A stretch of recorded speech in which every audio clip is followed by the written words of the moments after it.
Good afternoon. Thanks for joining us. I can't speak for my colleagues, but I'll certainly speak for myself. This has been an uncomfortable day for me. The last week has been quite a challenge. We have watched as the city has struggled. We've asked the mayor repeatedly if he would show some leadership and take steps to reinvigorate or reestablish trust among our citizens and in this community. The first way to do that, of course, is transparency and openness. We have tried several different ways to start that conversation, only to have that thwarted at every turn.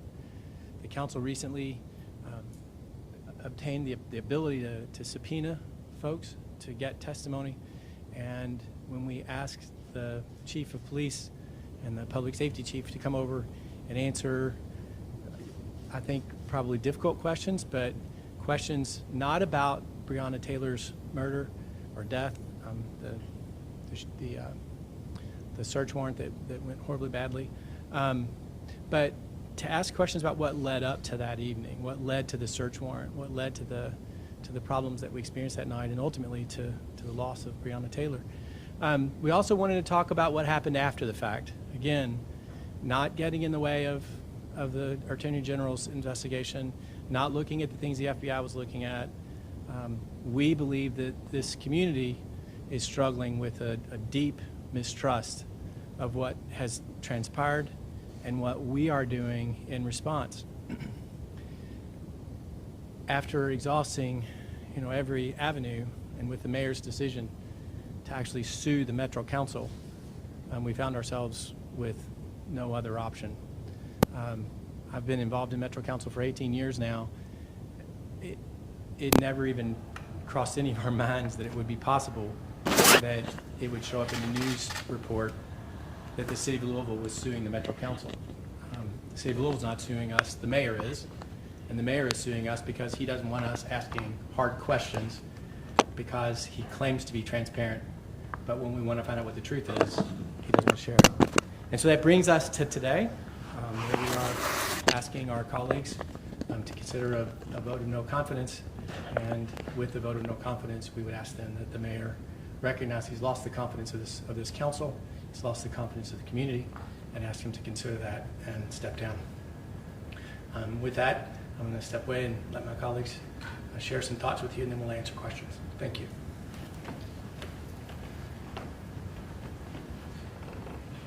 Thanks, Kevin. The only thing I'll add, I've been all around this city over the past couple months, ever since the tragic death of Breonna Taylor, and then seeing the civil unrest that came from it. So the day after David McAtee's death, I and 3 other Metro Council members went to 26th and Broadway. And we just went to listen, to meet with people and to understand their perspective. And everybody we met with said, when are you going to ask the mayor to resign? I represent District 19, proudly, wonderful district in the east end of this city. My constituents ask me every day, when are we going to ask this mayor to resign? Just last week, the nephews of George Floyd's nephews were visiting the city over at Jefferson Square Park. So I went across the street and I met with them, and I met with, luckily I was able to meet with Breonna Taylor's mother, other protesters, and members of some of the independent media that were covering the protest in Jefferson Square Park. And they asked, when are we going to ask for the resignation of this mayor? Up until now, we've been holding off taking that drastic and unfortunate step because we wanted to see a full investigatory process play out through our oversight with the Government Oversight Committee. Today, right now, we are supposed to be in that committee hearing asking questions of members of this administration about what's been going on over the past couple months and getting the truth to the public. But we are not getting those questions answered because this mayor is suing us and blocking the truth from getting out at every step. It is clear to me that waiting for that process to play out, the mayor will drag it out until he is no longer in office. I firmly believe that this city can wait no longer to begin the process of healing related to social and racial unrest, related to the enforcement of our laws, and related to the rebuilding of our city. We can wait no longer. And like Kevin, I'm looking forward to having a conversation with my colleagues through the process of debating this resolution, and hopefully we'll see significant bipartisan support for the mayor to do the right thing. Thank you.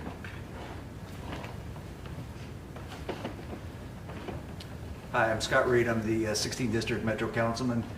My constituents have asked me through this entire 2 to 3 month period, what is Metro Council going to do?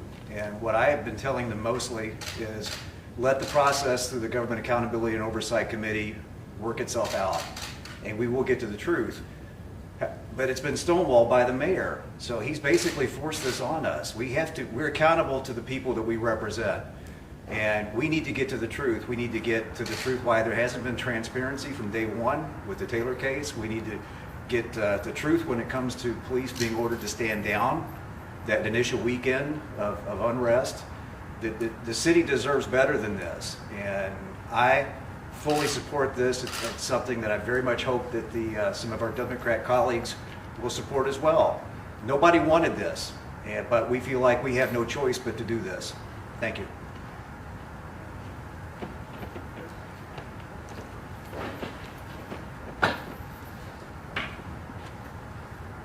Before I open up for questions, I just want to finish with, I got a message from Councilwoman Parker. She regrets that she's not able to be here this afternoon. She really wished that she could be, and she asked if I would share with you a short message.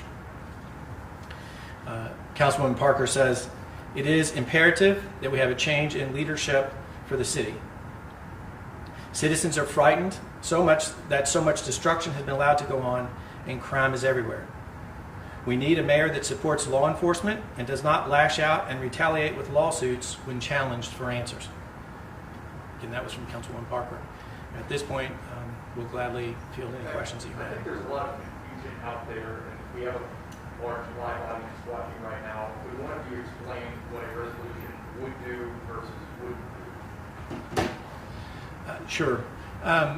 The resolution, if you've probably had a chance to read it by now, it starts with several whereases. It lists the problems that we have seen unfolding. It has two operative portions. The first operative portion is a vote of no confidence. So the council would take a vote and say that we don't have confidence that going forward the mayor is going to be able to reestablish trust and lead the city. And then the second section asks him to resign. So it really does leave the ball in his court, I guess you'd say.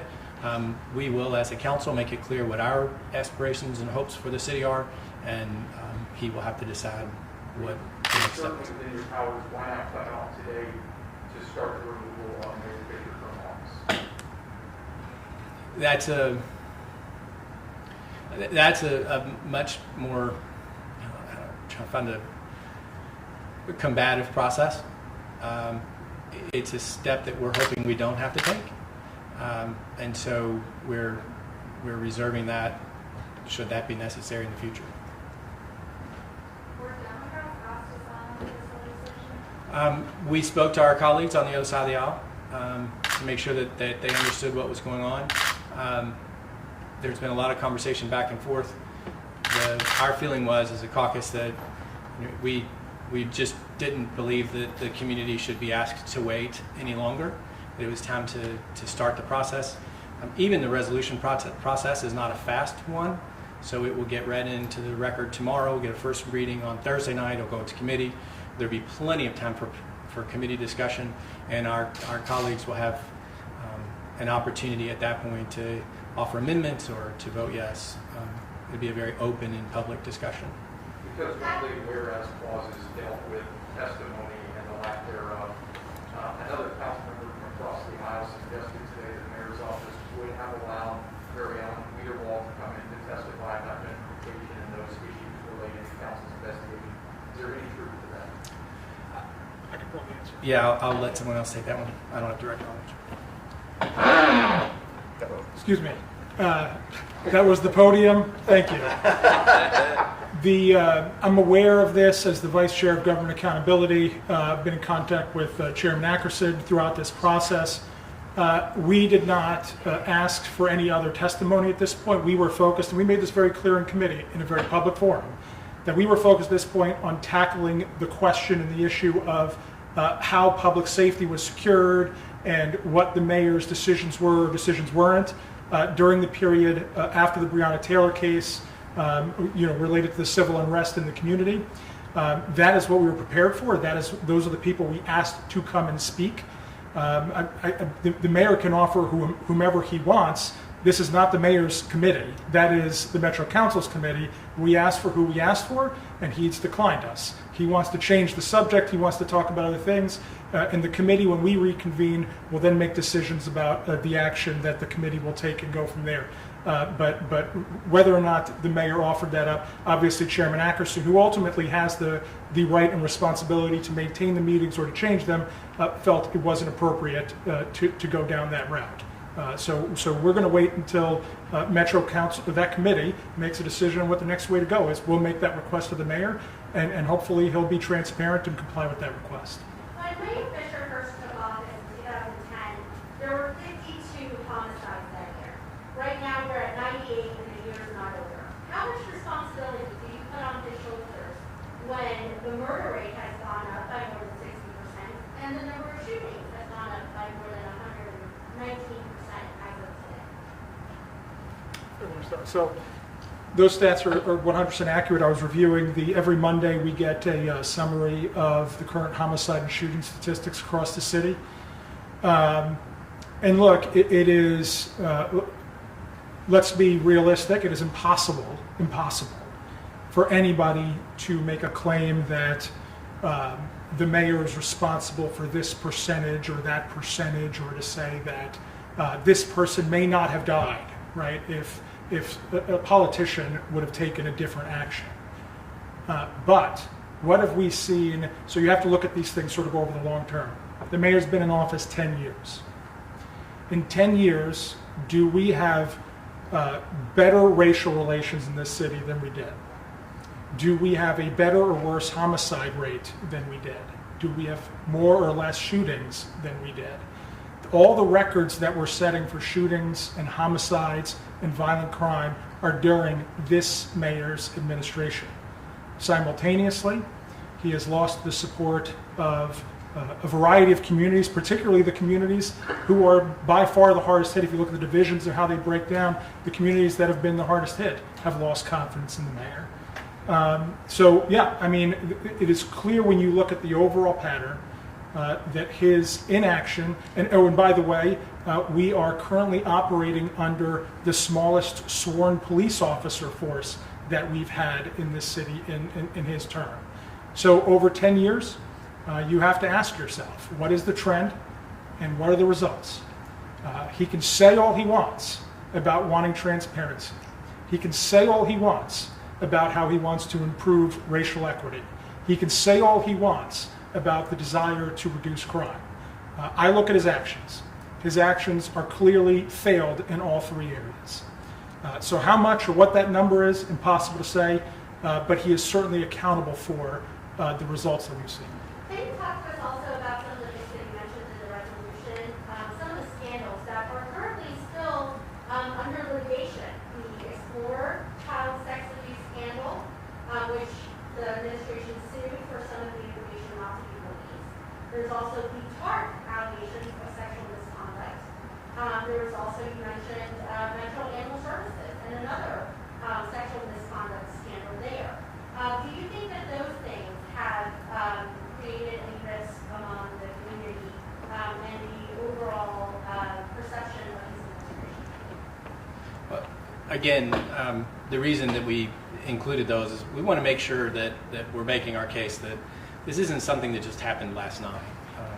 And it's not even something that just happened since the tragic loss of Breonna Taylor. This has been a reality that the city has been dealing with, and we mentioned those, and you're right, some of them are ongoing, by way of saying, look at the pattern, right? Look at the way that he has responded a mayor who ran on transparency.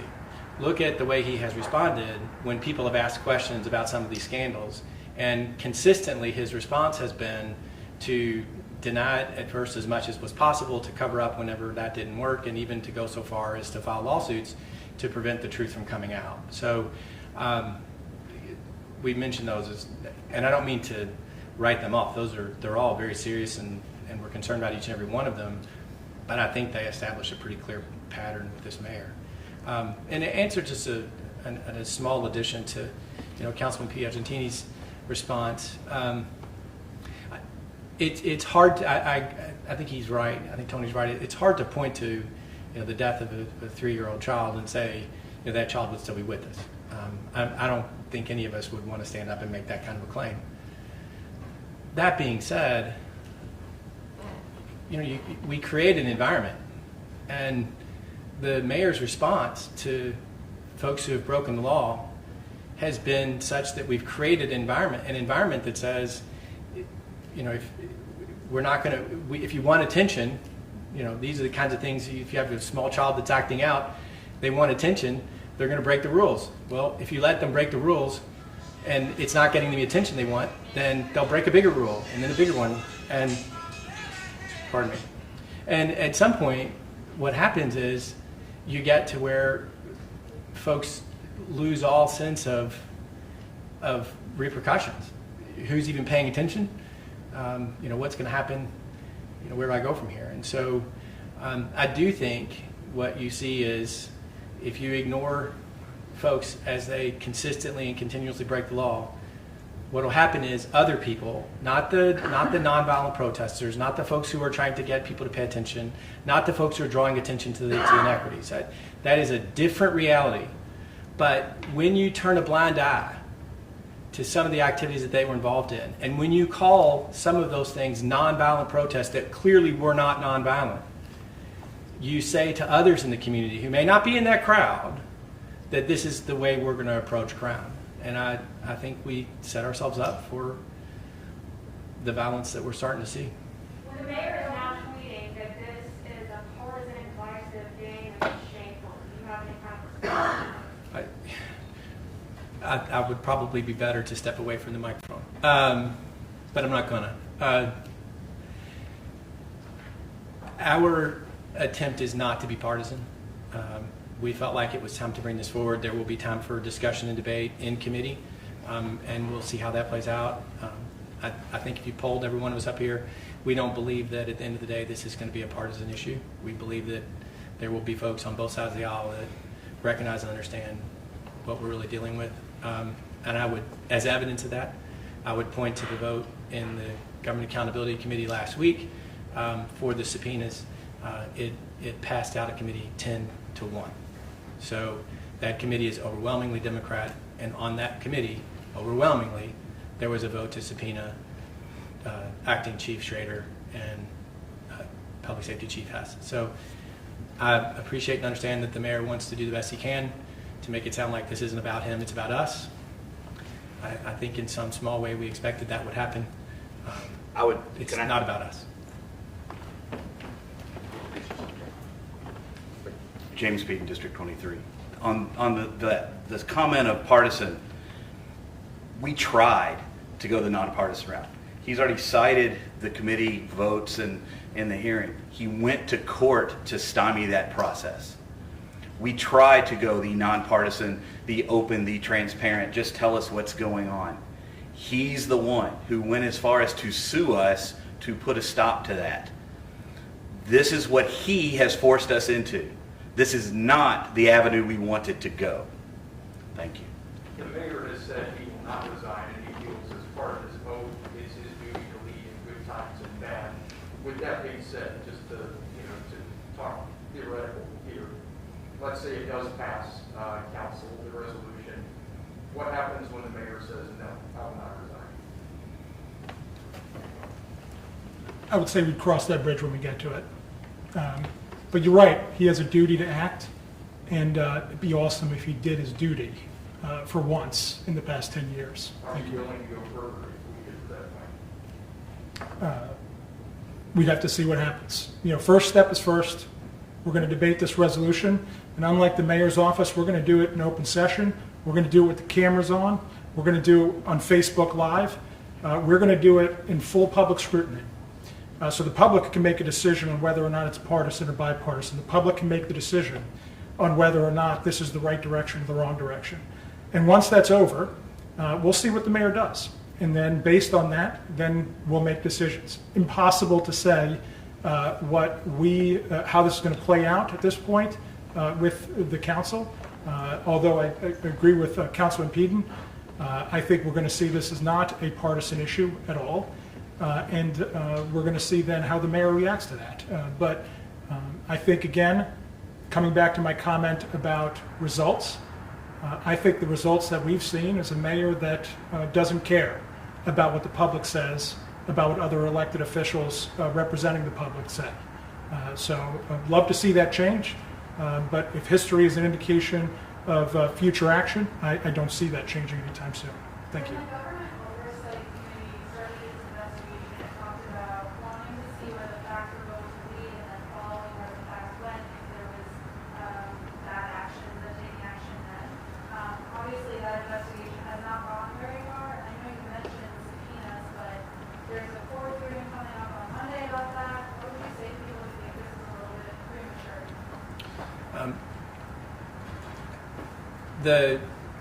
The committee process and the work that we were trying to accomplish was thwarted with the mayor's lawsuit and claim that his folks didn't need to and couldn't testify. If we're not going to get the answers, then it's a matter of how long does he expect Metro Council, and more importantly, how long does he expect this community to wait for the truth? And the step that we took tonight doesn't impede at all that Government Accountability Committee. They can continue to function in as much as it's possible to function without getting answers. And so, we are allowing the process to work itself out. I believe, Darcy, the Courier-Journal has reported that accurately that there are cases, internal investigations completely within the control and purview of the executive branch of the mayor's office that have been still lingering upwards of 2 years. The mayor's got 2 years left. So I say again, I don't care what the mayor says he's going to do or what he thinks or wants. If his actions in the past are any indicator of how he's going to act in the future, he will continue fighting every step of the way to stop any probing into the truth. And 2 years from now, he will be out of office, and we would have watched the city continue this incredible decline through his lack of leadership while we were waiting for that process. If I had full confidence that he was cooperating, again, we were supposed to be in a government accountability hearing right this second. If we were in there, we wouldn't be here. Had the subpoenas not been fought, we may not be here. Okay, so we wanted that process to take place, but it's the mayor who will refuse to do it, and every indication is he will continue to refuse to cooperate. There's an allegation that Mayor Fisher has been staying at home in Oldham County outside of Jefferson County because of the number of protesters that have been to his home. Does anybody have knowledge of that? And has that been brought up and discussed with the mayor? I don't think any of us are aware of any of that or care to comment. Were there any outside agencies involved in the decision that might have common ground with you, such as FOP, No, that you consulted? no. It's interesting you mentioned the FOP. They took a vote of no confidence in chief 3 years ago. The council followed that vote of no confidence, I think, a year later. No, there was no consultation. But again, if we look at the decisions that have been made by this mayor, we've got a police department right now that, as Councilman Piagentini commented, is the smallest sworn force that we've had. And at the same time that that's true, we have police officers who are operating under a contract that expired 2 years ago. And the mayor has yet to take action to work out and negotiate a contract with folks who, it's hard to argue regardless of where you come down on this. We've got men and women out there working incredible amounts of overtime under very stressful situations, and in many, many instances making very good decisions. And the mayor can't find the time to sit down and negotiate a contract after 2 years. And a follow-up question that one of my viewers is asking is, you mentioned the fact that crime was rising, there were difficulties, that you were concerned about the city declining. Are there considerations about the rights of protesters to exercise their First Amendment rights to protest without having to deal with the type of police response that has come under this mayor's administration? Again, I would revert back to our comments that at the very least, the response from the administration has been inconsistent. So it's hard for folks to know where they stand. Whether that's a business owner who's hoping to take the boards down off of his building and open back up, or it's the young woman who 2 weeks ago was able to spend the night and camp out at Jefferson Square Park and even have facilities supplied to them by the city of Louisville, by the mayor, and now there's a complete shift. So I think if we could get some level of consistency, and again, he came out last week and said, this is what we're going to do, and then last night, if you watched what happened last night, what we said we were going to do last week and what we did last night, or I should say what the administration said was going to happen last week, and you watch what happened last night, they are not the same thing. So I think the protesters have every reason to ask the question, when are we going to get some consistency here? Which is, again, what we've been asking for right from the beginning. The Explorer case started more than 3 years ago. Yes, ma'am. Mayor Fisher has 2 years left. Are you concerned that we still haven't gotten any answers to the Explorer case? Are you concerned that we may not get the answers to the Brown Taylor case or the David McAtee case during his time in office? Or the TARC case. Or the- Let's not forget that there's an ongoing investigation at TARC that involves sexual abuse at the highest levels. Again, I'd point back to my comment from before that the reason we're here today is because there is a pattern in this administration of trying to suppress the truth as long as they can, as much as they can, in order to try and get past it. And yes, the Explorer case has been going on for 3 years. If the mayor is as successful at the Breonna Taylor case and at TARC as he was with the Explorer case, then he will manage to get out of office before we get to the truth. Which is why, again, we're here today. None of us felt like this was the right first immediate, we should jump into this. We have tried and tried and tried to work through a process to get information, and this is a step in that process. And if we don't take this step today, I don't know when the right time is. The mayor pretty much through the courts has said, I'm not answering your questions anymore. We have to do something. I'm not willing to wait 2 more years. I'm not willing to watch as buildings continue to be boarded. I'm not willing to watch as parts of the community continue to struggle with the level of unrest that we're experiencing. And let's not overlook the violent nature of some of the crimes that we're dealing with, right? Shootings are up, as you said, over 60%. Homicides are up over 60%. And in the spirit of the voices that we're trying to hear, I don't think it should be lost on this community that the overwhelming percentage of victims in those violent crimes are African Americans. The largest percentage of victims have been black. 73%, I think, of the homicides the victims have been black, and 81 or 82%, I forget the numbers, I don't have them in front of me, of the shootings, victims have been black. So, if we're really going to take this seriously, we've got to get our hands around this. We've got to get our head around it, and putting it off and arguing and claiming that they don't have to answer questions doesn't get to the truth. You can't fix the problem until you get to the bottom and figure out what the truth is. Obviously, this resolution puts Democrats in maybe an uncomfortable position. What is your pitch across the aisle to start moving it forward? Well, I will just say, Chad, that our intent was never to put our colleagues in an awkward position. This is I started the conversation this morning or this afternoon by saying that I've not felt very good the whole past couple of days. It's really upsetting, and those of us who are standing here don't want this to be true any more than our Democratic colleagues do. So it's a matter now of dealing with the very hard truth that's before us, and so we have been and will continue to reach out and try to find ways to reestablish trust in this community. But we are convinced, and I think if you talk to many of our Democratic colleagues, they agree, that the first step in reestablishing trust is openness and truthfulness, and that's what we're seeking. If Mayor Fisher resigns, my understanding as council is to pick a replacement mayor, who would you support seeing as mayor over Fisher? I am nowhere near that place. I, to be quite honest with you, haven't even contemplated, what that might look like. Our hope is that the mayor takes this seriously and makes a decision to resign, and if he does, then the council has to get started on that very difficult task. I think Councilman Engel wanted to say something. Thank you. District 22, Councilman Robin Engel, just going to address the question of that partisan nature. That's not why I'm here.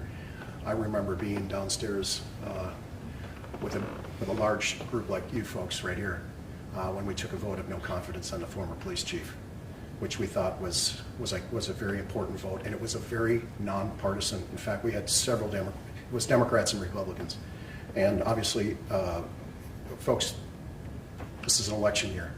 It would be very difficult for our Democratic colleagues to be standing up here, but here's the thing.